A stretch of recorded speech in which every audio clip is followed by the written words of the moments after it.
What is going on, guys, man? Hope you guys have a really good, what is it, Saturday? Yeah, so today we're going to be talking about a couple different subjects.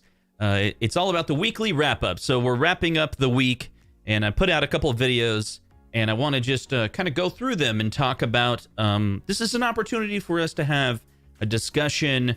I'm going to be reviewing, we talked about buttons, we talked about risers, we talked about marquees. As you can see, there's a good theme this week. We're talking about various Arcade1up parts. At the very end, we'll talk about whatever you guys want to chat about as well. And I think we'll have a good conversation today. Also, I got something new that I want to talk about that really gave me an interesting perspective on all of this Arcade1up stuff. It really did. And so I thought we would go through that and talk about those various things. So jumping right in, some of the things that I wanted to talk about was the comments. The comments on these videos were really good. And so the first one that we're talking about is buttons. And, I kind of proposed this idea that there's various buttons that are out there. And from Arcade1up, they kind of have two versions, right? So the first generation Arcade1up buttons were a certain type, and some, the third generation came out and they kind of changed it. And I didn't really like the way that they changed it on that third generation. It wasn't as good. And so mainly like the first generation did have a little bit of micro switches, it had micro switches in it, and the newer ones are kind of like the one-piece design, right? And the one-piece design just feels more mushy, but, that's not the opinion that everyone else has. And so other people have different opinions. Just going through some of the comments, right? This person, Buffalo Bobby, 100% agree. The cab buttons are completely garbage. So he doesn't think that Arcade1up has good buttons. But, this person's talking about wanting to replace their buttons. I've been thinking about having buttons replaced on hand. I actually don't mind the Arcade1up stock buttons, but buttons do go bad. So this is kind of another thought. This is the thought that, okay, cool. Thank you for telling me about DIY Retro Arcade. But, I'll look into that, if I ever need to replace my buttons. So that's interesting. And that's a good point. Another person says he's fine with the stock buttons, but again, when they go bad. So just to illustrate that a lot of people have different opinions, and that's fine. A lot of the buttons are preference. And so in general, I think what Arcade1up has done, this is my guess, I want to say, but it's based on conversations we've had with them. When Arcade1up first came out, they had a lot of customer service issues. We're talking about like they shipped out units to Walmart and people returned them because the units didn't work, right? Like the buttons would stick or the buttons wouldn't work at all. And maybe you've had that experience. And the amount of cabinets that they've actually sold and the amount of people that have purchased them leads me to believe, that you're going to have bad units, There's always going to be a percentage of units that, are DOA, dead on arrival, right? And I think the number one thing that Arcade1up was battling in that first generation was how to stop the hemorrhaging. Can I say the word? Can I even say it? I can't say it. I don't know why I can't say it. It just won't come out. It's this live mouth I have right now. Anyway. What's up, man? What's up, Sling? What's up, Throne? This is not going to be a good day because I can't even say hemorrhaging. There it is. So I think they replaced the buttons. What's up, Garage Gamer? I think they replaced the buttons for durability reasons. Like they're like, hey, we have to make sure these have longevity. And I haven't really heard anyone say that the buttons go out, that they have a problem. I think if Arcade1up had a choice, you're like, hey, these buttons over here are really good. They're really expensive, but you're going to have complaints because they'll mash them a lot and spring will break or something like that. The other problem, I think, and I mentioned it in a couple of the comments, and look, I might be talking out of place here because, I've ran a business, I've been in different jobs where I was in leadership roles, but that doesn't make me an expert by any means. I definitely don't understand what it's like to build a physical product in retail at scale. What's up, Michael Blowham? How's it going? Hope I'm pronouncing your name right. Hey, Lori. Thanks for joining in. So here's the one thought. I think I replied to a few people with this idea. Again, I'm gonna go into the comments real quick. Here's another example. This is why I never purchase an Arcade1up. For the kind of money that they are asking, I shouldn't have to spend more money to make it the machine that it should have been out of the box. It's ridiculous to me for now. The modding community has normalized a company giving you a mediocre product for hundreds of dollars. You instantly have to sink more money in to get what you want. Think about that for a second, Magic Cyclops says. What sense does that make? Of course, I'm emphasizing all these words for dramatic purposes. I don't disagree with what he's saying at all. I get it. I really do. One thought I had, correct me if I'm wrong in the chat. We got a good amount of people here. See if my logic is good, okay? So let me explain the logic, and I'd love to get your feedback on it in real time. Am I crazy? Do I not know what I'm talking about? So you know how people say, look. They say Arcade1up sells at such massive scale. They're talking about they've sold 1 million cabinets. And we've seen numbers like purchase orders for 20,000 or 40,000 units for like partycades, right? Those are floating around on the internet. For just like a single order. They sell a lot. When you sell that many, can't you get a great discount? That's the logic, right? So I said, okay, let me take that same logic, and I'm not defending Arcade1up. I'm really trying to understand it, because what I've heard is this is all Scott Baccarat. Like Scott Baccarat, the CEO, he's a master at balancing this thing, and they say it's the Arcade1up magic is all him. You know, there's a lot of people in the company that do amazing things, I'm sure, but this thing, this balancing the price, right? And the price is the compromise between what it sells at retail, the license that you're going to get to push that product, and the hardware you put in it, and where you invest your money. That's what I understand. So I think they put a lot of the investment on the third generation in the monitor.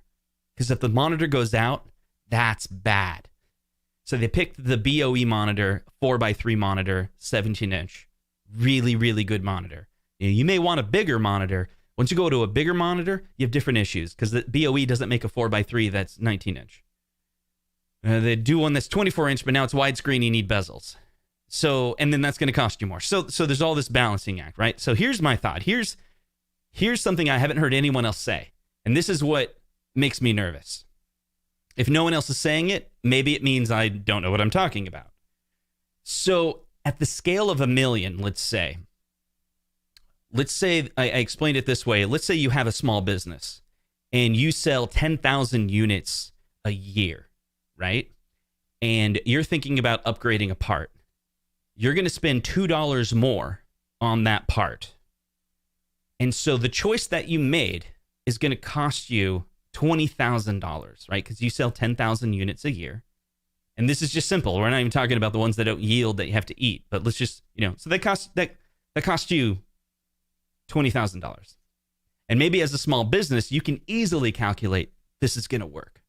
It's going to help my business, whatever.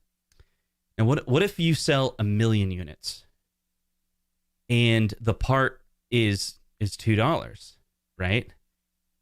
$2 more. That's a $2 million decision.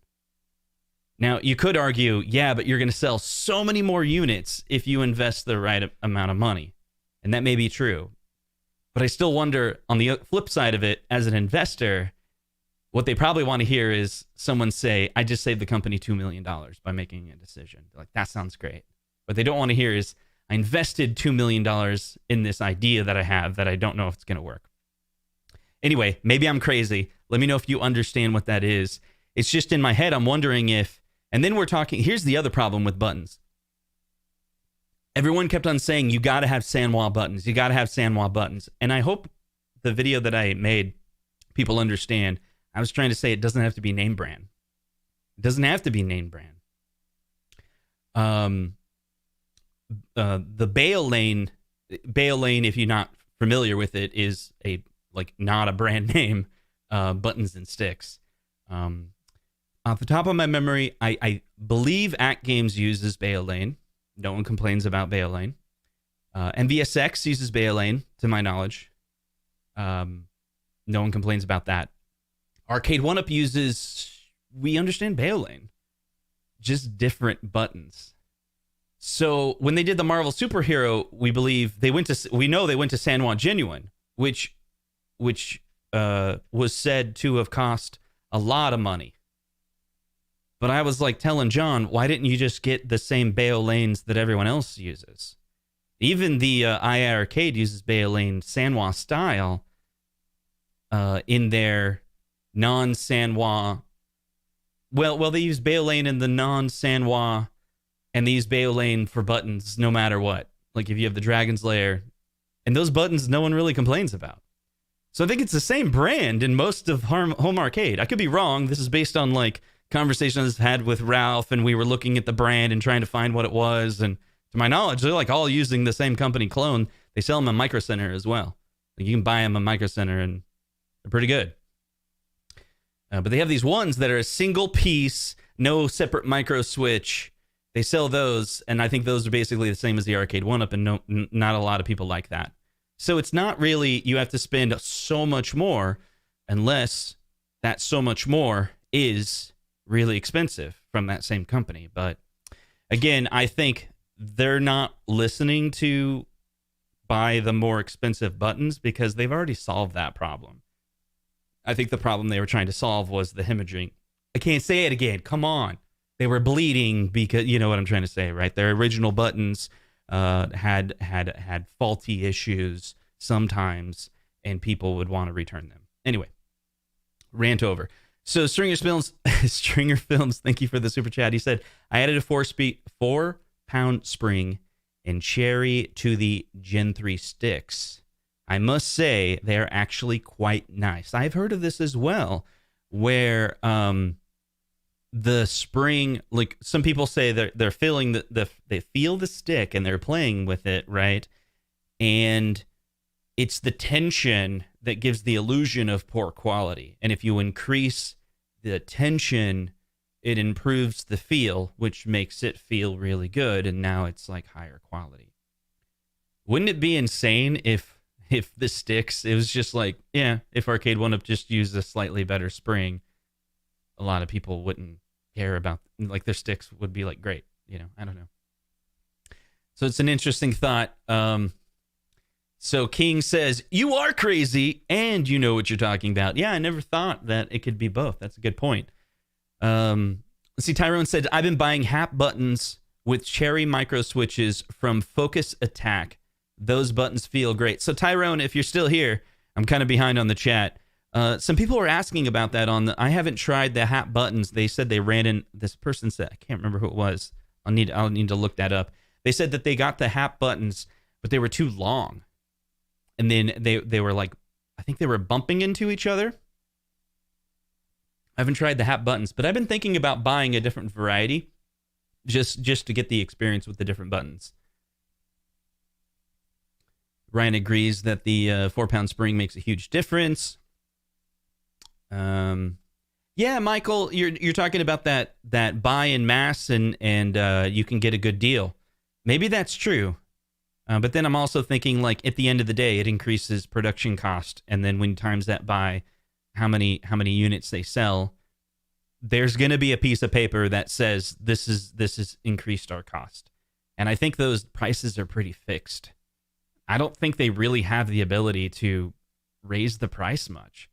We say, oh my God, they're raising the price. But when they were working with retailers, it's hey, this comes with a riser. This comes with a light up marquee. These are big features. I don't think maybe Walmart and look, we can blame Arcade1up all day long. I don't care if you blame Arcade1up. I'm not deflecting from them, but I'm trying to be realistic going, Arcade1up is a partnership with a whole bunch of companies and retailers are involved. Arcade1up could not get the sales numbers on their own. They couldn't do this solo. The only reason they're selling at this mass number is because of GameStop, Walmart, HSN QVC. HSN QVC, I think, has moved a lot in the last year. Walmart moved a lot in 2018, 2019. GameStop might be the 2020-21 season. GameStop seems to be doubling down on this retro stuff, and especially Arcade1up's almost like exclusives. There's a lot, and then Best Buy is doing pretty good too, moving a lot of. It looks like it, right? They have stock and then they go out of stock, right? But anyway, those retailers help set those prices, and sometimes they raise the price without Arcade1up. They're like, because they can just do whatever they want. MSRP is one thing, and what they gauge the market value is another one. Let's see. Chrome is saying, yeah, and your units sell for $500, and that's 500 million. So it's a good point. I hear you. I really wish, like, part of me wishes, like, I don't know if I'd want to work there, but like be a fly on the wall or something, and actually like be in these meetings where they're like, okay, here's our budgets and here's what the actual cost is, and this is what we sell. It's kind of like, you get that show, what's it called, Shark Tank? Like sometimes you watch those Shark Tanks and you like, you feel like you get to know all this information about the company because they talk about, like, you know, their profit margins and stuff like that. Arcade1up would be like a really cool one to know all those things. Let's see. Bentol says, I want an LED trackball for my AtGames. Any suggestions? I know. I have a Legends Ultimate, LOL. Let's see. Yeah, I haven't really thought about replacing the trackball on my AtGames. That one's like black, right? Yeah, I my guess is that you would go find a trackball that glows and see if it has the compatibility. I don't even know. Maybe are there different sizes of trackballs? I wish I knew more about that. You know, all I've ever done when it comes to trackballs is buy one from someone who says this one will work, and then I install it. And then I did that on like the one back here. You know, I can't point when it's in reverse. But yeah, LED trackballs are pretty cool. Let's see. Yeah, you're saying you didn't have any issues with HAP, but they are pretty long. Oh, I wonder if there's ways, you know, to make them work. That's interesting.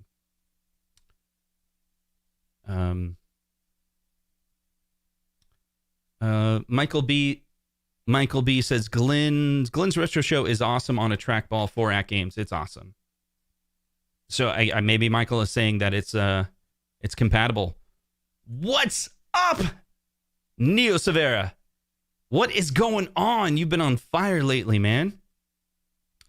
Okay. We're going to have to read this because there's an imposter among us. So this may not be the real Retro Ralph. Let me see if I can decode it. What up, Garage Gamer?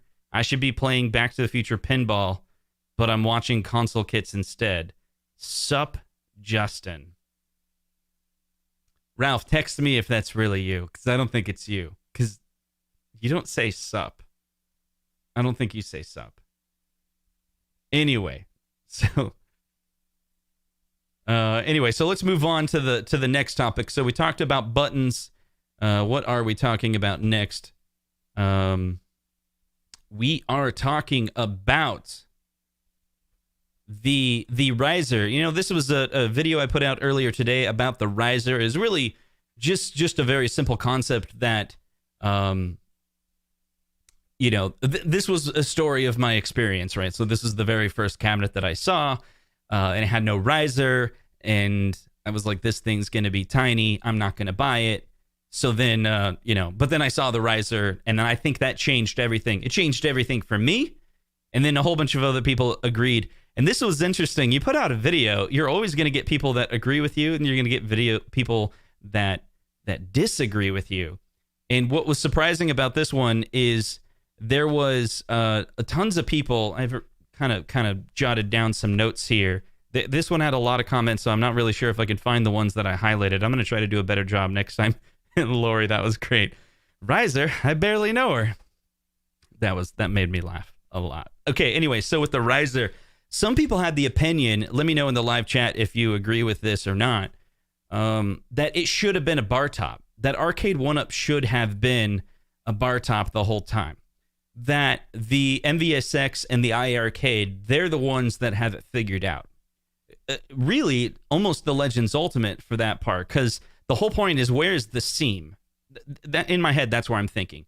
You can't ship a full unit larger than, like, no one's done that, larger than 5 feet. No one's done that, right? They put a seam somewhere. So Legends Ultimate puts the seam. It's almost like a pedestal, and then you put the Legends Ultimate monitor on top and the control panel, right? It's not really a bar top because it's intended to be all connected together, but it kind of is a bar top, right? Okay, wait a second. Ralph, this isn't Ralph. It's not Ralph. Because you how often do you, like, we need to force Arcade1up to make this? Maybe it is. It is Ralph, because he mentioned the bail lane. It is Ralph. Okay, thanks, buddy. Yeah, we'll check that out. So, the risers. So some people said, okay, the riser a must. I said in the video that if you're 6'2" and above, you probably don't use the riser. You just sit down. And then a whole bunch of people that are 6'2" are like, dude, the riser's my favorite thing. It's almost as if I made fun of a whole bunch of people that were 6'2". And if you're exactly 6'2", you wanted to let me know that you were 6'2" and I offended you. And then I apologized to all those people. And then they said, you didn't really offend me. I was just letting you know. Anyway, so, and some people said that they never use a riser, and they're stupid, and you're stupid. And I agree that I'm stupid, but I don't agree that the riser is stupid. Another set of people said that the riser is too expensive. That was another common. What am I doing here? Am I doing a study where I'm just, like, surveying what people say and write it down and basically having a show at the end of the week like, let's do a study on what people say in the comments of my channel? Yeah, I think that's what this is. So tell me what you guys think. The bar top option. This one was interesting. Like, I never really heard people say the riser was a bad idea because it should have been a bar top this whole time. And I'll tell you why that surprised me. I have the iArcade, and there's no part of me that actually wants to remove the bar top from it and play on a bar. Like, I don't really see the advantage of that. Okay, the riser looks funky, is what some other people said. It's kind of this category of people, anti-riser people. So what do anti-riser people say? Anti-riser people say it looks ugly, it distracts from it. One person even said the Tempest riser looks ugly too, even though it flows. And I said, well, to be honest, yeah, I guess if it was seamless all the way to the bottom, that would be better. And there was another comment. Man, I'm sorry, I'm not remembering everyone's names. There was a great comment by someone. The riser should have been more like, and he's trying to use this analogy, the cap on a USB stick. Do you know how you have a USB stick and it'll have a cap? He's like, imagine that was the riser, and imagine the USB stick was an Arcade1up. The point is could you make the riser and the Arcade1up seamless? And it reminded me of when Retro Ralph did a video on the NBA Jam, and he had this upgrade kit that you could buy, and it replaced the front panel. And that front panel, kind of caused the entire thing to be seamless, and it does look really cool. And so I like that idea. The main point about the riser is, sorry, maybe my audio messed up. So the main point about the riser is it makes it taller. And that's what I think saved it, because 3/4 scale with the arcade at the bottom, that wasn't going to work for me. But the moment the riser pushes the whole thing higher, it does work. Okay, so if the riser was seamless, I'd go for that. That'd be cool, because the main point, I think, is to get the control panel higher. Some people said it's too expensive. That was an interesting one. Like, I mean, I wish everything was cheaper, right? I mean, if things were cheaper, that would be better, right? But I'm not really thinking that the riser at $40 is a bad price. I mean, it's heavy wood, right? You got to ship it. Never heard anyone say that the riser is poor quality wood. It's pretty, pretty sturdy. All right, so let's see what you guys have to say about it. Out of context. Actually, Partycades. Holy crap, we screwed up the height, but these knuckleheads are buying them. Good point. So Arcade1up going do good now, $2.99 entry price, $3.99 riser, light up marquee. Bam, that's cool.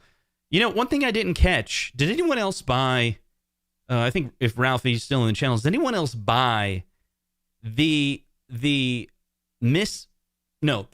anniversary Pac-Man, but without a riser? That came with the light up marquee, right? For $2.99? Like, I didn't catch that, but someone was mentioning in a comment, they're like, hey, yeah, I got the one that didn't come with a riser, but it did come with a light up marquee. I was like, I guess I didn't catch that. So the $2.99 price of the 40th anniversary, you just didn't get a riser, but you got everything else, right? So is that what we're going to see on like the Tempest Cab? Is the $2.99 version going to have a light up marquee, just no riser? Because that's pretty good. If that's true, and maybe I'm mistaken, correct me if I'm wrong, maybe I'm misspeaking here, but that means they're selling the custom risers for $100 now, right?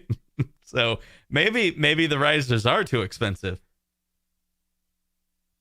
I'm gonna read this next comment the way Ralph wants me to read it. It's bar top arcades are dumb. I didn't do that right, did I?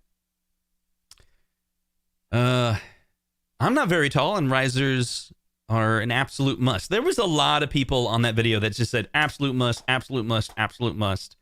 I had to really kind of dig to find the people that didn't agree with the risers. But anyway, it was kind of cool. See, Neo Severa, the risers look like crap. Okay, so maybe they look like crap, but what do you think the purpose they serve? Do you like the purpose that they serve? You know, get the risers taller? You know, I think so.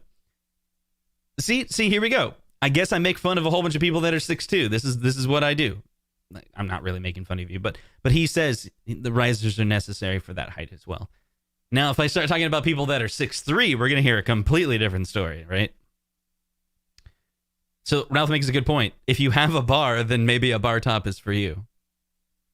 I'm not going to read his next one. So Complete Geek TV says, I don't use a riser. I use moving straps to put the Arcade1up around my neck while I play. Perfect every time. That's right. He's giving you alternatives. You don't even need a riser. This whole time you thought you needed a riser for all your cabs. All you needed to do is go to U-Haul and get moving straps. And have you seen the pictures of those moving straps? It's insane. I was at Lowe's the other day. Or no, Menards, because we're in Iowa. I'm in Iowa and Menards. And it shows two people smiling in their front door with like a big dresser. And they're like, hey, look how easy this is. I would not be smiling if I had a gigantic, you know, like an old, big, heavy dresser, you know. Anyway, super weird. So that's right. Ralph, the wedding one. It's still there, isn't it? You got married in the forest.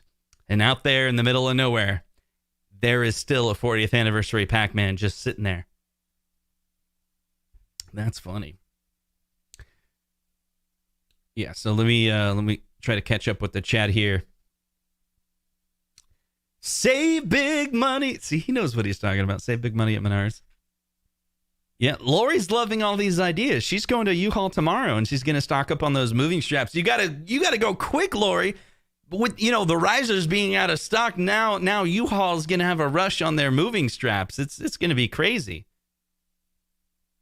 That's going to be nuts when they run out. It's like, why is there a run on all of these moving straps? You're like, oh, it's the Arcade1up. Didn't you hear there's a new hack out? No, not that you can sideload games. It's that you don't need to buy a riser. It's all because of you know, the Complete Geek TV. I said that wrong, didn't I? Anyway. Don't worry, Doug, you didn't miss anything. Would an integrated riser make them too top heavy? That's a good question. Ralph basically, he kind of, you know, he did a mod where it kind of had it made it integrated. That's an interesting point. We'll see. I'm really excited. Supposedly they're teasing a newer design, perhaps a full-size-ish Arcade1up cabinet. Is that going to have a riser? Is it going to be a separate piece, or is it going to be solid? Is it going to be wider? Will it be wider so it can, hold its weight and not be top heavy? That's an interesting point. There's other people that didn't like the way the risers attached. And I never even really thought about it. None of mine are attached at all. But someone made the suggestion that basically it should snap in. I was like, okay, that's cool. Like you basically stick it down and then it just locks in place. Like these little pop in there. And I'm like, okay, that makes sense. Not against that. 6.5. So risers are an absolute must. Just needs to be seamless. So we got a question about home arcade deals. Yeah, if you don't know, I get this question about every day now. I almost want to put the site back up so I don't get the comments. Not that I'm annoyed by anyone, but I'm like a lot of people are talking about it. I took down the website. I built this website called Home Arcade Deals. Its entire goal was to be able to help you find discounts, namely at Walmart, for their in-store inventory. And the tool's no longer are reporting any deals. And so, but yet people every day were still coming to the site trying to find a search. And the search results, the analytics showed no one was getting results, but they were coming back every day. So I felt bad. I was like, all these people are hoping they're going to get a deal. I mean, it's like owning I don't know. It's making me think of Ralph because he did a video today on a slot machine. It's like having a slot machine out there, but it's never going to pay out ever. And people keep on putting coins in there. Like, and the coin is your time. And so you do a search and you're like, oh man, I didn't get a deal. And it's been so long since there's been a good deal from the tool. I took it down. I just couldn't do it anymore. But I'm open to ideas. Like I've been thinking in the back of my head, different ways that I could provide a service or a tool that would be both beneficial, it'd be something that would be helpful, So I'm going to keep those options open. Someone asked if I could open source it. I don't have the time to be able to open source it. It's too complex, and I wrote it in a way that would be difficult to just say hand it over because it's infrastructure based. It's not code. It's not like there's a very little bit amount of code. It's more like I set up a variety of servers that does the work. They're agents that do the work, and then it writes it to a bucket called S3, and then there's this token system that will fetch it, and it clears cache at perfect times so that you would see the new results. But then anyway, it's an infrastructure system that's difficult to just say, boom, here you go. It's open source now. I was thinking about rewriting it as a desktop app that you could install on your local computer and you just run it. And I looked into that, and that sucks too, because the moment you do a search, Walmart will ban your computer very quickly. And that's part of the complexity of it is when you search for deals very in fast, quickly in a short period of time, Walmart will start throttling. Or no, they don't throttle you. They deny you. And then the Walmart website stops working on your entire IP address. Learned that one the hard way. Anyway, so we're going to move on to another subject. And that is, let's see. So we talked about buttons, and it was basically a video saying DIY Retro Arcade. I'm going to go back to that just for a second, because we're going to talk about buttons just for a second again, because some people asked, and hopefully they're here, and maybe I'll go back and remind. I'll go back and comment, but some people were really wanting to just upgrade their buttons to make them light up, and they wanted to buy them from DIY Retro Arcade. So I do want to mention that DIY Retro Arcade has a whole bunch of kits marked under the Arcade1up section. So look all inside here. I mean, like every single time I go in here, I find something new. But here's an example. He has a power wiring harness that is to power. Like someone asked, like, how do I power the light up? How do I power the buttons? And so the main idea is you can get this wiring kit, and it's going to have that, was it the barrel connector right here? And then down below, you have a little splitter. So you can split it off. You basically get power from, the power supply of the Arcade1up, and you can power. There's a lot of different ways to do it. A lot of different, different projects that you can do. But some people were really worried, like, do I have to solder? And I've never bought anything from DIY Retro Arcade that required me soldering, because he has these wiring kits that are only a couple bucks or $5 or $10, and you buy that and then you don't need to do any of the soldering. Even though I have a soldering station that's really good that I could solder, but soldering wires is not something that, I enjoy doing on a regular basis. It's like wires are different than, circuit boards and stuff. All right, so let's see. Great special. Can't wait for the next week special on J panels. But seriously, when modding Arcade1ups, I drill all my extra buttons in the J panel and not the control panel. Yeah, it's really cool. I don't know. This might be too much. I might be leaking my next week. But seriously, next week's videos are on the side panels. And then I have a special on the J panel. It's an entire episode. We're going to talk about the J panel and every single different J panel they've ever created. Because did you know some of them are black on both sides and some have white on one side and black? Oh, I've said too much. You'll just have to wait till next week. Anyway, so we're going to... Let me catch up on super chats. Thank you for the super chats. It says, How to Bachelor. It says, for being a Marquee.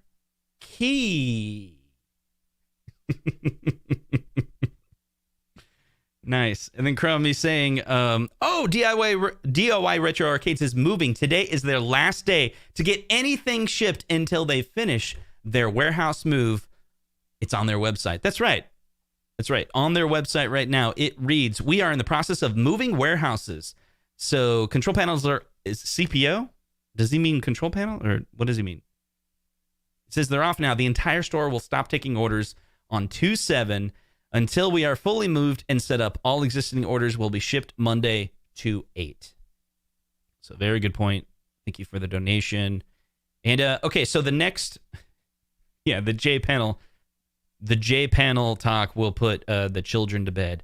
Okay, so listen, we're going to be talking about the J panel. Anyway, that's obviously a joke. So next we're going to be talking about the Marquee. Now, the Marquee is an interesting subject because, let's see, what is it? The Marquee? Is this the Marquee? Yeah, the light up Marquee. Let's pull it up. So basically, I did a video about the light up Marquee, and let's see. Majority of the comments, kind of summarizing them, were about Angel is awesome. We all love Angel, right? So it was basically Angel's video. Some people thought, like, that's it. So in my notes, I have Angel is great. That's basically a summary of a lot of the comments. Even his family. This was really, really cool. Some of the early comments, like, by the way, I didn't tell Angel I was doing a video. I didn't tell him when. When he made a shipment, I said I might cover it. So he didn't know I was going to until it was done. And even then, I waited a little while. And the timing is weird because some of the early comments, I think, were from his parents. So that was kind of cool. Like, that's my son. Thank you for doing a video on my son. I love him. And I was like, we love him too. Your son is awesome. Anyway, so that was cool. Anyway, some said that this is interesting. Some people say that they hate the borders on Angel's Marquee, while some people say the borders are the best part of Angel's Marquee. And some people demanded that they should replace every Marquee in their arcade room with Angel's Marquee because the borders are more like the originals versus Arcade1ups.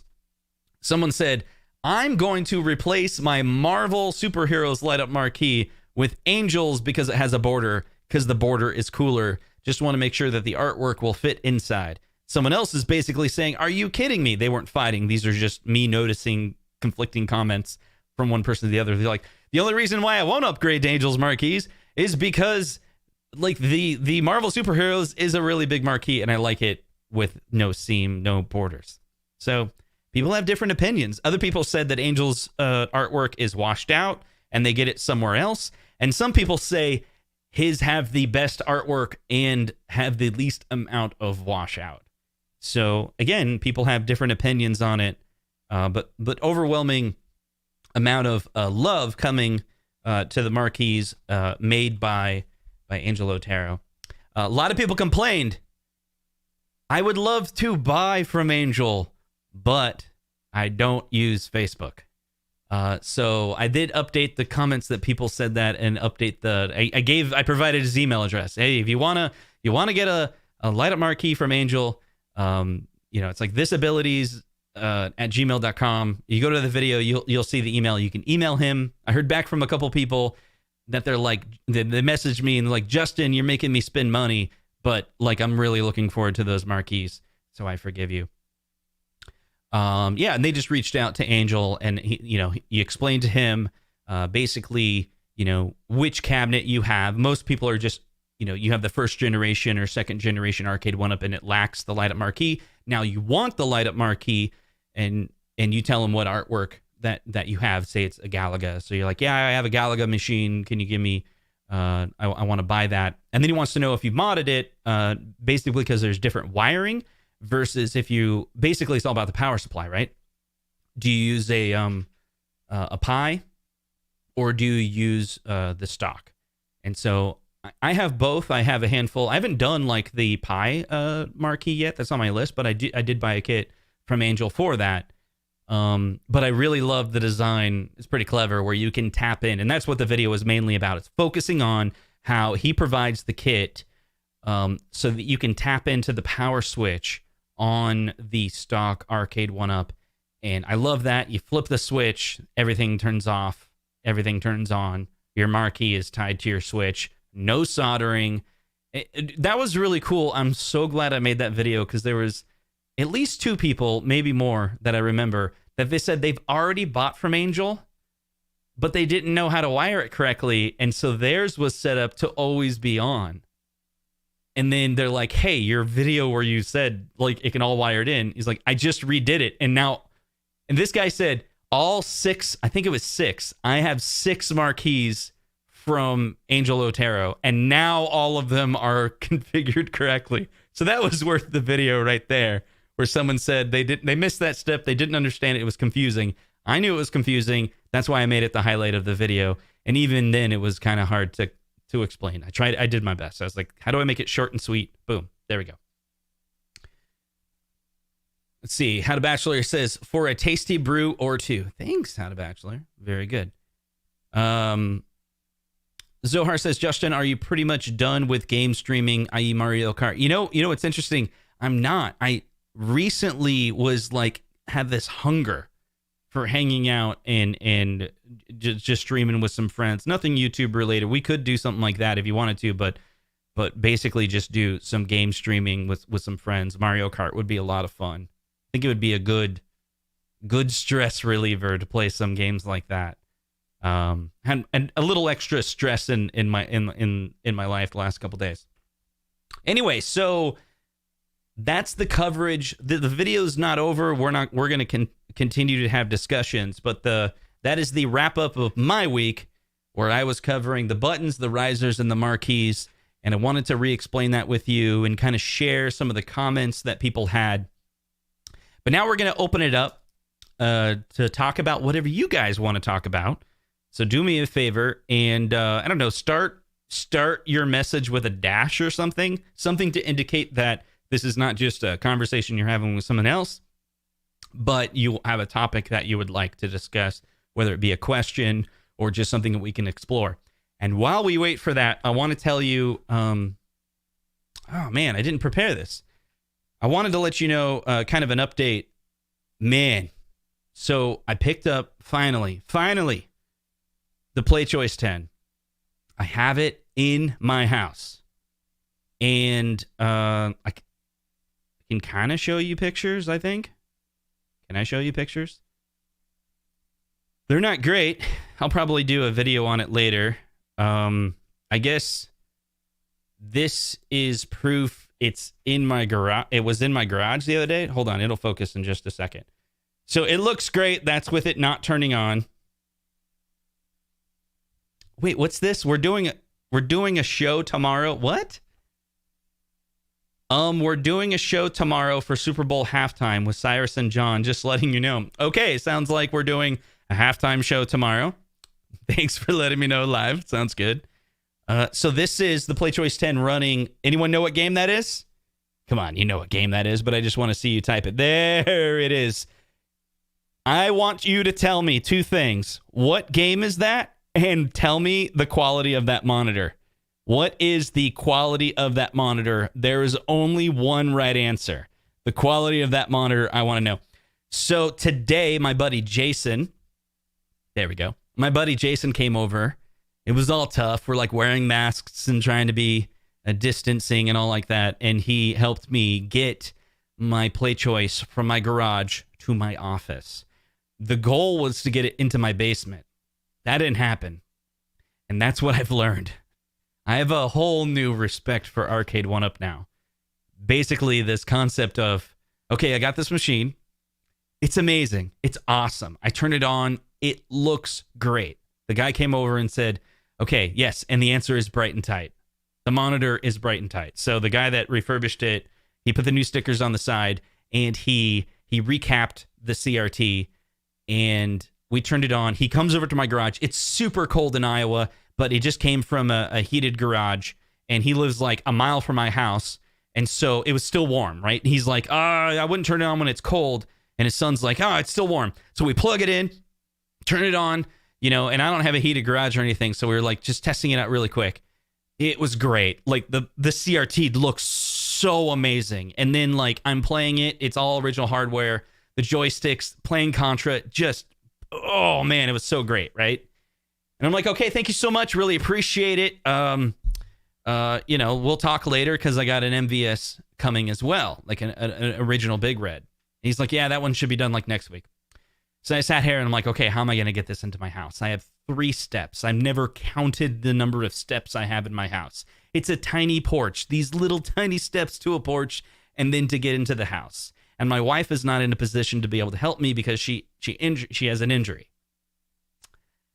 So I go buy a dolly. I go to Lowe's. Remember I said I was at Menards? I went to Menards and I bought like a refrigerator dolly with straps. I figured, hey, if I'm going to own arcades, might as well have a really expensive dolly. So not only is it the cost of the arcade, but then I have to buy this dolly, right? Fine. So there I am, shoveling snow, making sure there's no ice. I'm putting salt all around. This is making the experience even worse. I get everything to melt. I get all the snow and all the ice off of all the steps, and I'm safe and everything's good. I cannot get it up the steps by myself. I cannot do it. It's too heavy. It's just too heavy. So I call my buddy Jason. I'm like, can you come over? He's like, yeah, how about tomorrow? I'm like, sure. I was really hoping he could do it that day, but I understand. So he comes over today, and of course with 2 people, boom, boom, boom, we're in. And he's like, this is going in the basement, right? I'm like, I don't know. I don't really want to put it in the basement. It's so big. And it's just a PlayChoice 10. It's the one monitor. It's not even a big cabinet, right? It's kind of like the smaller ones. Am I wrong? Like the Donkey Kong smaller than the PlayChoice 10? The thing's big. And he's like, I think we could get it in the basement. I'm like, yeah, I know. But like, how do we get it out? Like if I move later, now it's this thing. And here's the thing. And I'm kind of leaning on this. My wife, I was really upset because of this. And technically, I did not get buying a full-size arcade approved by the wife. She was on board with the Arcade1ups, and I told her about the PlayChoice 10. And I bet, Ralph, you've done this too, where like she, Kim kind of knew about it, but like didn't really like agree this is a great plan. She okayed the expense, but not really like, really? We're going to have a full-size arcade? And she's lovely. She's great. I mean, she's, and in the end, she said, just put it in your office. You have an office on the first floor. You're in there every single day. You have the room for one arcade in your office. And it's true. There's no way I can put another one. There's a couch in there. There's a piano in there. I have a desk in there. And I have a whole bunch of TVs in there because it's my job to watch TV and make sure, the UIs look good on the TVs. And there is a little spot for an arcade. So we get it in there. And that's it. my room's packed now. And maybe I could get it down in the basement. But seriously, I thought this changes everything for me. And I called Ralph about it too, like kind of upset. I was like, dude, I'm not disappointed in my purchase. I am not. I love it. It's great. Like, there is no remorse on buying it. I swear. Like, it's, dude, to actually own a PlayChoice. And I'm so excited. It has 4 games in it. One of them's Contra. It has golf, which, you know, won't be in there for very long. Kung Fu, I'll play it a couple times, but I'm probably going to remove it. And then, what is it? Pin Man or Pinball? Basically, there's 3 games that are no good. Contra is great. And I'm fine with that. I'm all excited because I'm like, what 9 games should I get? Which I'll put out to you. What is your favorite NES game? What game should I put? What other 9 games should I get on the PlayChoice? And so I'm probably going to be looking on eBay. And if you own extra PlayChoice games, let me know because I'm on the hunt. It's now something that I want to pick up. Is it Pinbot? Yeah. I think that sounds right. Yeah, I forgot like what that game's called. And so, I mean, I think I need Mario. Like maybe Mario 1, 2, and 3. I love those games, but isn't there like the Mario Versus? Yeah, the PlayChoice 4. Nice, Ralph. I have a PlayChoice 4. Get the California. He's talking about Double Dragon. I don't want to get Double Dragon. Yes, Punch Out. Yes. Yes, Tyrone. Is it Tyrone, right? Yes. Punch Out. I'm making a list right now. Punch Out. I have to get it. Now, the arcade guy, he says Punch Out requires 2 screens. And I don't think his knowledge of PlayChoice is... Oh, God. Rygar. Yeah. I'll put that down as a maybe. I'm going to make 2 columns, all right? The yes, I'm sold, I'm getting that. And then Rygar is on the... Okay, Rygar real quick. And we did this on the live stream. Rygar is a game that I loved, and there's a very specific reason. Rygar is a game that I rented, and when I rented, I had this idea of what if, as the screen is moving from one to another, you could somehow jump onto the wall. And I kept on trying, and I finally did it. I must have been like 8 or 9 years old. I finally got Rygar on the wall, and I thought I discovered it. For all I know, I did, but probably not, right? It's a glitch. And I mean, this was a huge moment for me in my childhood. I'm by myself, like after school, no one's home. I'm playing Rygar. Is it Rygar or Ragar? One of the two, right? And I get onto the wall and I back up, I go up and I'm going around. I'm like, this is great. Like the developer did not intend for this to happen. And I start going to the right and I keep going and I get past the game screens. And then there's just desert. And then all of a sudden I see tons of sprites. I think I called them a character map when I was a kid. Like I'd tell my friends, I was playing Ragar and I got onto the wall and I found the character map. It's where all the characters live. And in my head at 8 years old, and I think this is how it works. In my head at 8 years old, I was like, that's where the characters live. And the code makes copies of them and puts them in the game. It's like a map. It's like a legend of everything that it can copy in. And I'm sure that's exactly how it actually does work now, being a programmer and understanding how things work. You have in memory, like here's in program memory, like where it is. And then you're like, I need it, spawn off a new sprite, right? So Richard Ralph says, I have Punch Out and it works great on one screen PlayChoice. Oh, and I will donate my Super Mario Brothers 2. Sorry, my computer freeze. I got to figure out why it blips every now and then. He's going to donate his Super Mario Brothers 2 for my PlayChoice 10. That is awesome. Sweet. That is so great. It's definitely, I'm probably going to end up owning more than 10 games, right? And if you don't know my excitement on it, the excitement is basically there was a PlayChoice 10 across the street when I was a kid. And I went over there, put quarters in, and would play. And I have different, it's kind of weird. I have 2 quick little stories. That one is basically I played that all the time. There was also an MVS later at, I believe, at that same Walmart, the same Walmart that Stringer Films knows about. So it's that one. And then there was this other time, I don't think I've ever told about it. It's a quick little story, but basically my sister, who's in the 1UP Weekly chats from time to time, or she joins the music streams, her and her husband cleaned a theater when I was about, 8 or 9, actually. Yeah, it was, we were there. Check this out. 1989, when the original Batman, Michael Keaton, we cleaned that theater the week the theater aired it. This was in Texas. I think we lived in Mount Pleasant, Texas, it was.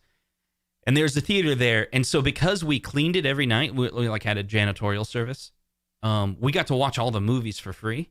And we got to watch it the Thursday night before the Friday they would reveal. So we watched Batman the day before it was released. And I was probably way too young to watch a movie like that. But anyway, that was a cool job. Basically, then even that Friday, I remember it was packed. And I remember going and cleaning those theaters, and it wouldn't always be packed. But for 1989, Michael Keaton Batman, it was packed. And we were there because we were waiting for everyone to leave. And then when everyone left, we'd clean up the popcorn and do all that. It was a contracting service that we provided. But there was an arcade owner that serviced all the arcade machines at that theater. They had a lineup of 10 or so arcades. And he wasn't the owner of the theater. I think he was his own business. And he'd come and he'd collect all the coins. And then I wasn't really cleaning. Maybe I would help with trash or something. I was really just hanging out. And I would look at the arcade dealer and I knew he could hook me up with credits. And he did. And I'm like, hey, can I get some free games? He's like, sure. And while he's in there, he just ding, ding, ding, ding, ding, ding, ding, add a whole bunch of credits. He gave me like 30 credits. And the only game I really remember was R-Type.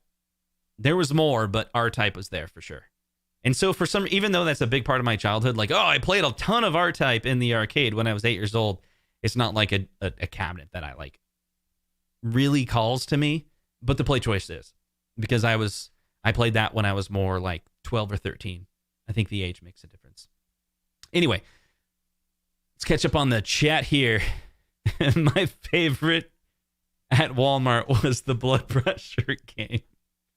See, the blood pressure game is pretty good, but did you ever do the one where it checks to see if you need like things, your cushions and your feet? That's a fun one too. That one actually looks like an arcade game. Let's see. You guys made a lot of great choices on games. I'm seeing him. Yeah, PlayChoice 5. Now I got to play PlayChoice 5 because Mario 2. You can't play Gyromite. Can't play Gyromite on a PlayChoice. Some people recommended that I get one of those. They have like an adapter you can plug into a PlayChoice, and then from the adapter you can put any NES game on it. I like that idea, but I feel like it would spoil me. I kind of like the idea of over time I save up money and then I buy this game for $50 or $100, and then I'll really appreciate the game. Then I'll install it and I'll play it for a while. It's kind of like I'm a collector, and then maybe I'll get sick of that game because I played it a million times and then resell it. That's kind of the PlayChoice experience that I'm hoping for. We'll see. So Mega Man. Let's see what other games we got. Snake, Rattle, and Roll. Blaster Okay, I'll write that down as a maybe. That one's fun. Blaster Master. Maybe a Mega Man game. Mega Man 2. I play that game a lot. I probably would like it on an arcade, actually. It's so weird because it's like we're talking about console games on an arcade, but everyone hates that. But it's okay for Nintendo. PlayChoice, it's fine. Like you can play console games on a PlayChoice all day long, right? Like, do I have to buy the Mario Versus, or could I play Mario 1 on there? Star Tropics. Batman 1989 was an event for me. Yeah. Let's see, I'm trying to catch up here. So Rudy Romero says CastleMania gun games work on that. So I don't have any gun. There's no gun attachment. I still need to research that and see if that's something that I want to do. Feasibility. Oh man, that's a cool idea, because then now I'm connecting to Back to the Future 2, right? It's like a baby's toy. Yeah. It's Life Force. Yeah. That's not a bad one. I don't know if I would love that one, but I could look. Marble Madness, that would be interesting. Marble Madness. Castlevania and Donkey Kong. Huh. Yeah, I haven't really thought about Donkey Kong. I don't know why. Donkey Kong just yeah, I bet do they have Donkey Kong for it? That's pretty cool. Colonoscopy games, not so fun. Rad Racer, sure. Metal Storm. Thinking of Mock Rider. Remember that one? That was fun. That was one of the early ones. Let's see. Blades of Steel. Get the NES 175 games all in one cartridge. Yeah, this is the thing. You can do an adapter. Let's see. Goonies. Only available on the PlayChoice 10, and it's amazing. See, that's what I needed to hear, Adam. Because I've heard that, but I forgot about that. Because now I'm thinking, okay, what is the price of the exclusives? Are they rare, or are they something in my price range?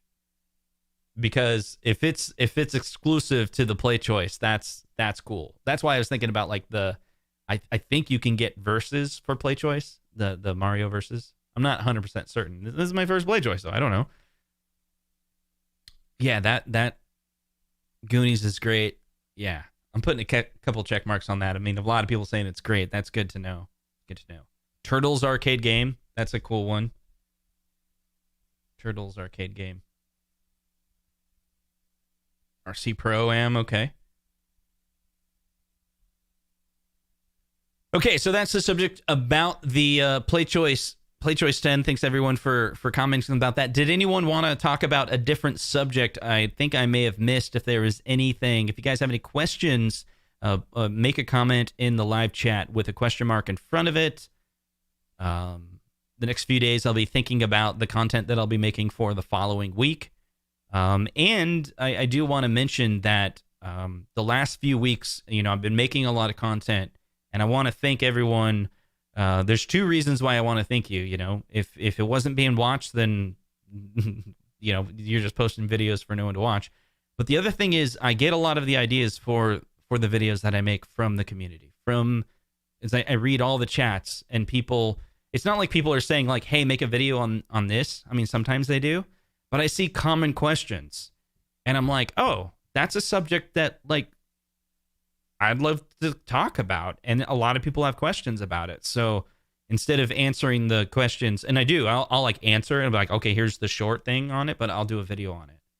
And so I appreciate that because I enjoy making content. If you guys don't know, like one of the main drives for making content is I love making the thumbnails because like 10 years ago, I was really, really bad. I used this software called GIMP for making pictures, and I always wanted to get Photoshop, and I always wanted to learn it. But in one of the jobs that I had, I learned this idea that if you're trying to gain a skill, but you don't have an avenue to show it off, then you're not going to gain that skill, or you won't have much motivation. And so really, I've told this to Ralph before, one of the motivations for YouTube is like to make thumbnails. And like it's like, and then I'm like, okay, what's the thumbnail gonna be? And then how can I make content that's like, that is associated with the thumbnail? And so I really enjoy doing that, and I've spent a lot more time on the thumbnails in the last few videos, which motivated me to make the content better. And I think people have enjoyed that, and it's kind of win-win for everybody. Let's see, catch up on the chat here. Let's see. So Hobby Hands, I see there's a whole bunch of questions above him. I'm gonna get his super chat, and then I'll come back up. Different topic. Have you seen an update to Burdemic? VFX artists react. It's funny. Oh no, dude, that's awesome. So if you don't know about that, yesterday on the 1UP Weekly, at the very end we talked about Burdemic, which is a horrible movie. And a lot of people messaged me afterwards, how can you watch this? So it's on Pluto TV. So Pluto TV is an over-the-top streaming service that's free. It has commercials. If you don't know about it, check it out. It's pretty cool. You can install it on a variety. We have like an Apple TV in our living room, and we install Pluto TV on it. It has channels, 2 or 3 channels of a Mystery Science Theater channel and a Rift Tracks channel. Burdemic is on those channels. I've seen different formats of that. They have it like it's their one that you can buy, I think, is on there, but they also have a live version where they're like in theaters and they're making fun of the movie Burdemic. The movie basically was filmed with like a $10,000 budget or something, and the storyline is like real kind of bland, but the high level is like there's this couple that meets, and like the girl is a Victoria's Secret model, and like everyone, it's like one of these days you're gonna make it, and the jokes are like, she did make it, she's a Victoria's Secret model, hello. And so the storyline doesn't make sense like that. And then the guy she's with is like has a lot of stock in this company, and he doesn't tell her, you know. And then he finally reveals to her because he knows she truly loves him. He's like, well, my company just got sold for $1 billion. And it's just hilarious because everything's like round numbers, and it's just silly. And then when the birds come in, it's the worst special effects ever, and they make fun of it. Like the birds are just floating there in front of cars, and then they're like shooting at them, but like it doesn't make any sense. It's hilarious. So now Hobby Hands is saying that there's an update to it. I'm gonna have to go look at this. A visual effects artist reacts to it. I'll go check that out. That's really cool. So if you want to watch the RiffTrax version, go check out Pluto TV, or go check out rifftrax.com. I think you can purchase some of those movies as well for a digital download. Okay, let's get into some of the questions here. So the MVSX hacks, thoughts, impressions. So I didn't end up buying an MVSX, and I did a review on it, but that was the unit that they sent to me, and then we sent it on, which is a weird story. Like, I don't know whatever happened to those units, so that's kind of a weird thing that got shipped around, and I think there was going to be like an auction or something, but something happened. I don't know. Hopefully we'll hear something soon about it. And then I canceled my order, and it's nothing against Unico or anything like that, but it was when I bought the PlayChoice. I got a 2-for-1 special. The guy gave me a discount if I bought 2 arcades. He would refurbish one, and the other one was already in pristine condition, and it was a real big red. And so it was like an OCD thing. So check this out. He's like, I have an MVS that the CRT is great. The buttons are great. There's a little bit of paint chipping, and it needs new decals. But it doesn't have it only has a JAMA harness, and that's it. And I already bought like a single slot. You know, so I was like, oh man, this is like a perfect, it's like, you know, it's like I have a hot dog and he has a bun. Like, we put it together. That sounds really bad. But anyway, you know what I mean, right? It just fit. So I had to cancel it. So I do love the work that you do, Chris. I will talk about it just for a second. You know, you released a hack for the MVSX. The reason why I really like the hack from this team is it's, what do you call it? You know, if I understand how it works, right, you put a hook inside non-volatile memory so it reads from the thumb drive. I think that's how it's working. So essentially, it's like you can apply the hack and then undo it. Because if you remove the thumb drive and then do a factory default, it removes all remnants of there ever being a hack. And some people some people love soft modding their devices, but there's this thing where it's kind of OCD where they want it to stay vanilla. And so a cool compromise is when the hacking team acknowledges that, and they spend extra work to say, hey, this is kind of like this temporary thing. You put a thumb drive in, you apply this patch, but if you want to sell it or something like that, and you want to sell it genuine, you just do a factory default and it's back to normal. And I like the effort of that. And so that's my thought. So gun cabs for Arcade1up. It's an interesting subject.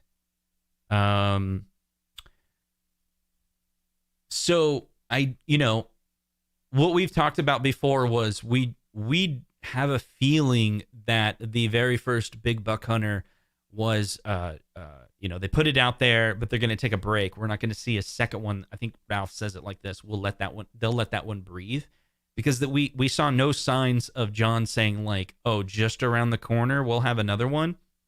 Maybe they'll surprise us.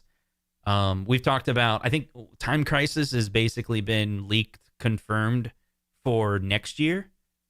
Other cabinets have been discussed that would be good. The common was like, they should do Area 51. They should do, games like that. Like a T2 would be amazing, but could they get the rights to it from from those parties, Is John D trolling Justin yet? No. Okay, I'll check back later. Unknown. I think that's Zohar again. Anyway, so Thursday announcements, thoughts. What's interesting about Thursday is it could be a coincidence. I kind of talked to this about Ralph, but we didn't really talk deeply about it. We have a show on that day scheduled with John and the guy from Code Mystics. And it took me to the other day to realize that maybe they're connected. Like, literally, I don't know, because this whole, like, hey, we're doing a show with John was a surprise to Ralph and I, because he was like, hey, we scheduled that show for the 11th. We're like, what?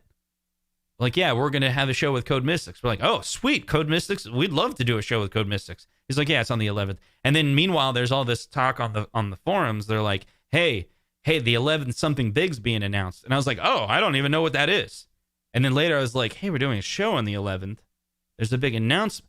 Is the big announcement on our show? I really don't know. For all I know is that morning there'll be an announcement from IGN, or who knows? I don't know what it's going to be. It's going to be just John tweeting, hey, here's something cool we're doing. Or maybe there's a new Kickstarter for a new product. I'm just speculating here. And then our show will all be about Killer Instinct and Code Mystics and their integrations, and maybe go back and talk about NBA Jam, maybe talk about the history of Code Mystics. The two could be unrelated. I really don't know. And then Ralph told me yesterday what was weird is he missed a call from John D. And then John's all like, I was going to tell you what's going on, but I guess you don't want to know because you wouldn't pick up. So we maybe Ralph knows now, but I have no clue. Let's see. Arcade1up Pinball, when are they going to be available? I wish I knew. The only thing I know is what has already been talked about, which may or may not be accurate anymore because it's the information from a month ago. It was soon. I think the dates were end of January. You should see some stuff. Early in February, you should see some stuff. Mars Attack should go on pre-order. All that was around now. So hopefully 211 is we got some big news. They're here. But I don't think that's it, because in the past, Arcade1up didn't really know when things would land. It's like they have access to basically the same amount of information that we have. Like, if you do your research and you have access to, shipment details, that's what they have access. They have a tracking number that's like, hey, there's this boat coming from China or Hong Kong that's going really slow. And there's no update of when it'll hit the shore. It hits the shore when it hits the shore. I don't know. Maybe more people know about it than I do, but I don't know. What songs will you be playing tonight? I'm gonna take a break, but we'll do another. I thought I would do another live music show. It's funny because if you're interested in the live music that I do, I'll talk about it just for 2 seconds. I go live and then I take it down, and even if I didn't take it down, it would get blocked. One of the songs, I played Hummer from Smashing Pumpkins last week, and for some reason that song, it's not a copyright claim. It's like UMG straight up says it's not a copyright strike, but they just take down the video. Like, basically 2 hours later, the video goes down. And so I'm not going to play Hummer, because evidently they don't. I can play other Pumpkin songs, and it's just a claim. And the claim is just Pumpkins gets a piece of the monetization. But it's all weird. I don't monetize those videos. The moment the copyright claim comes on, the artist monetized the video. And then if a song like Hummer gets identified, that song is marked as blocked. So if it's monetized, and of course it's monetized because the other artist turned on the monetization, and then it just loses it. But the point is, we can do a live stream where I play music, and then I just take it down afterwards, and I think I don't get strikes or anything for doing it that way. It's just any commercials that you see through the show or anything like that will go to the artist. But I do plan on doing one, but I was thinking about doing a short one, is my point was. I've done 3-hour music live streams where it's basically nothing but music. This time I want to do like 10 songs maybe. We'll see. But I have a list of Foo Fighters, a couple Pumpkins, Wonderwall is in that, some Sugar Ray, and a couple other songs. And those, a lot of the songs that I'm playing tonight it's by request from last week. Songs that I didn't know that I learned this week that I'll perform later tonight. And it'll probably suck, but thanks for hanging out. Let's see. Where can I get my pillow? Stores are all sold out. Okay. Anybody managed to pre-order Attack from Mars? I think Ralph got one, right? And I think it went out of stock in 12 hours? Yeah, that was I didn't end up getting it. Yeah, Lewis, Burdemic is only watchable on Rift Tracks. Let's see. Deputy Van Halen wants to know if I'm playing Van Halen. No Van Halen. Will we hear you play the piano? My piano's upstairs. I've thought about buying a keyboard for down here. Maybe. I did spend years practicing piano, and I'm still not great, but there's like songs I can definitely perform on piano. But I'm like, it's funny. My daughter's in piano lessons. She's been in piano lessons for a year, and she's amazing. Like, she can play I can't even pronounce the songs that she can play with. So my wife is a musician. I'm a musician. My wife played viola and violin and piano, and I'm like guitar and piano, and was in bands. But somehow the mixture of that with my daughter, and then we started her listening to complex music in the womb, right? When my wife was pregnant, and then she'd been listening to classical music, most of her, complex classical music that'll make her brain form connections for music, and it worked. Well, we don't think she has perfect pitch, but she took piano lessons, and within a year, she's better than both of us. She's really, really good. So you throw Star Wars piano sympathy songs on it, and she can just read it and play it. She's still like got a lot of way to go, but she's probably the best piano player I know, and she's 12. So it's really cool to go from a year ago she couldn't play piano, and now she's the best piano player I know. So that's really cool. So maybe we'll have her. She can do. I would love to have her on. She can play Zelda theme music, and that's her passion. That's not Dad saying, "Hey, play this Zelda song." That's when she was 5. I showed her Zelda, and she kept on playing it. And then Breath of the Wild came out. She kept on playing it, and then she said, "Mom, can I get the Zelda book?" And I'll hear her like. Because I work in an office, and the piano's right there, so she'll practice. And all of a sudden, I'll hear her do the like it's the harps from the Super Nintendo Zelda game, and she's like da-da-dun, da-da-dun, da-da-dun, da-da-dun. I'm like, what is this? This is so great. Anyway, she's really good at those songs. Anyway, so let's get back into the chat here. Thanks for listening to me. Billy Joel is the man. You are right. And it's funny because growing up, I think I was 12 or 13. My only reason for wanting to learn piano was Billy Joel. But I was like really into Cold Spring Harbor, which is his first album, which no one had. But in 81, it was re-released, but it was re-engineered poorly.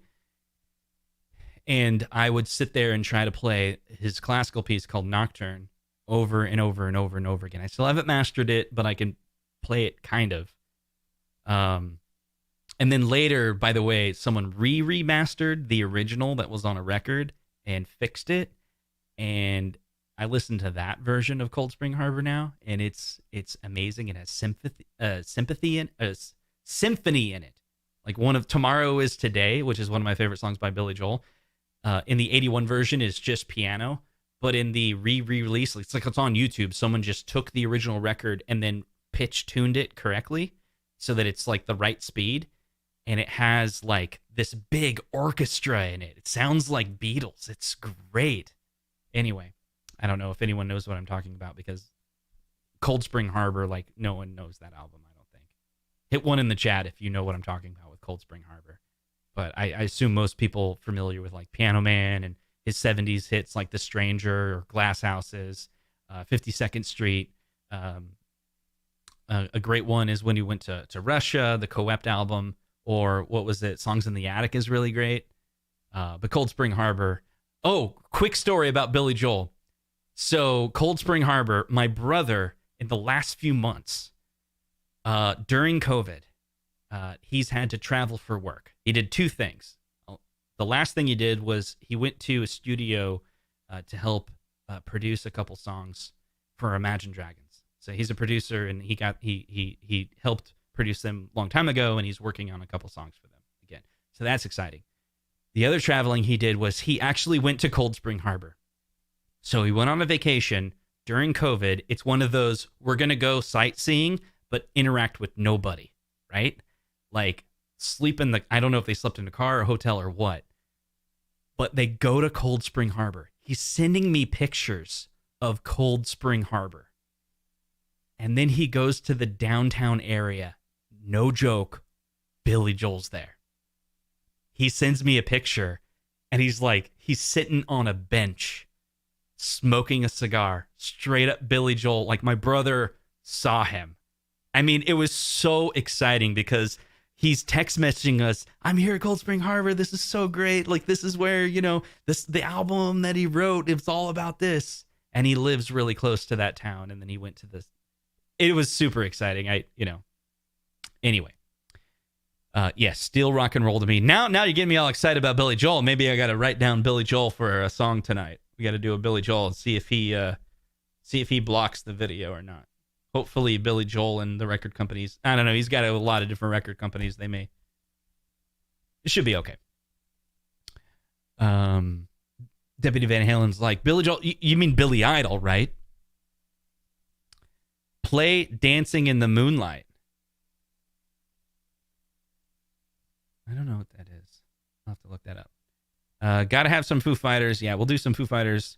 Great album, Justin. That's right. Cold Spring Harbor's. You got to go check. If you like Cold Spring Harbor, go YouTube Cold Spring Harbor.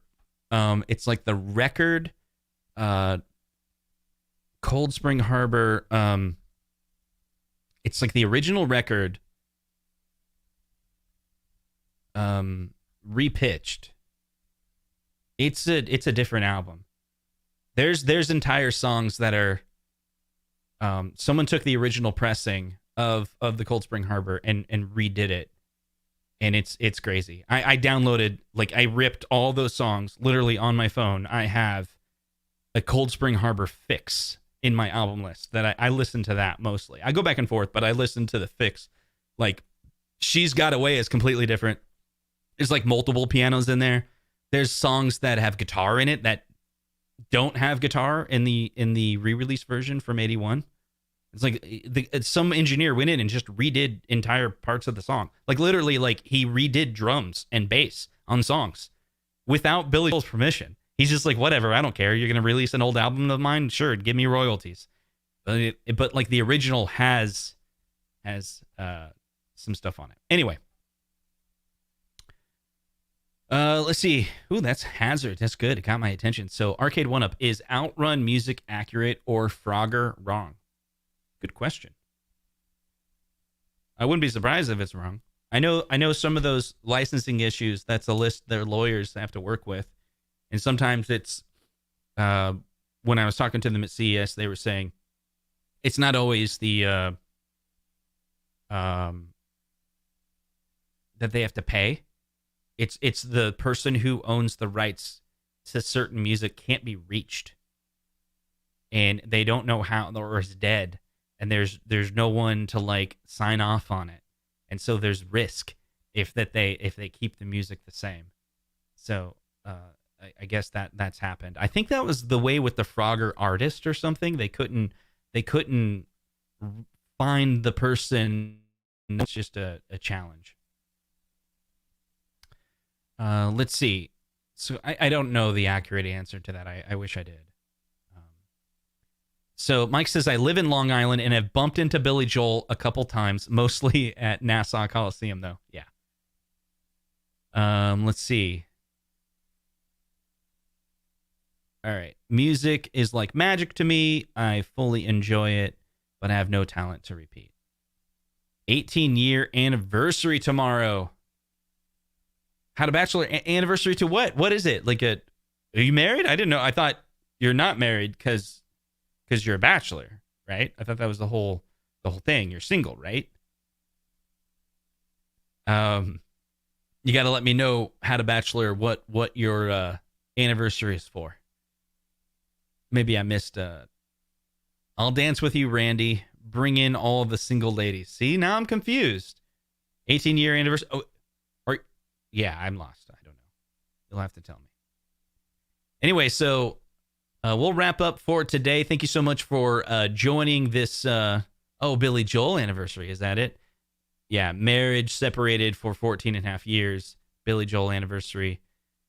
Cheap Trick is a cool band, and I've listened to them a lot lately. So I'm going to have to rest my talking voice for a while, and then we'll come back on. Make sure you hit like, subscribe, turn on those notifications if you want to hang out for the music stream, because I'll just go live. I'll start performing some music. Last time we did like 3 hours, and I can't believe a lot of people hung out for that entire time. But this one will probably be shorter. So thank you much. That's the weekly wrap up for today. Let me know down in the comments if there's any thoughts that you have about it. Any ways that I can improve this content for you. Any ways that I could make the content that I create more enjoyable for you. Let me know, and I'll take that into account. So thanks for hanging out, and we'll see you guys on the next one. Take care.